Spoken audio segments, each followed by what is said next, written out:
సరిగ్గా సంవత్సరం క్రితం మనం ప్రభుత్వాన్ని ఏర్పాటు చేసినటువంటి రోజున మనం ప్రజలకు ఇచ్చినటువంటి వాగ్దానాల్ని నిలబెట్టుకోవాలి అన్నటువంటి ఒక కమిట్మెంట్ తోటి ఈ ప్రయాణాన్ని కొనసాగిస్తే ఇవాళ గాడిన పెట్టేటువంటి ప్రయత్నం చేశాం.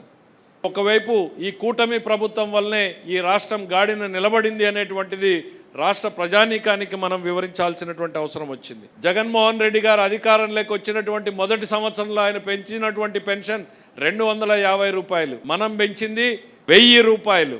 సంవత్సరానికి 34,000 కోట్ల రూపాయలని మనం ఖర్చు పెడుతున్నాం. మరి అట్లనే తల్లికి వందనం పేరుతో మనం మొన్ననే రిలీజ్ చేశాం.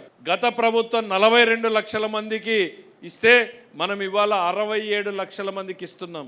ఇవాళ సంక్షేమం డబుల్ చేయబడింది ప్రభుత్వంలో అనేటువంటిది మనం ప్రజలకు వివరించాల్సినటువంటి పరిస్థితి వచ్చింది. ఆయన మెగా డిఎస్సిని పాదయాత్రలో ప్రామిస్ చేస్తే 5 ఏళ్లలో డిఎస్సి గురించి మాట్లాడలేదు. అదే యువగళం పాదయాత్రలో లోకేష్ గారు డిఎస్సిని ప్రామిస్ చేస్తే మొదటి సంతకాన్ని పెట్టి ఇవాళ ఎగ్జామ్స్ చేస్తున్నటువంటి ఘనత కూడా ఈ ప్రభుత్వానికి దక్కింది అనేటువంటిది సందర్భంగా గుర్తు చేస్తున్నాం. దీపం పథకం కింద ఇప్పటికే 1 కోటి సిలిండర్ల పైన డెలివరీ చేయబడ్డాయి. ల్యాండ్ టైటిలింగ్ యాక్ట్ రద్దు చేశాం.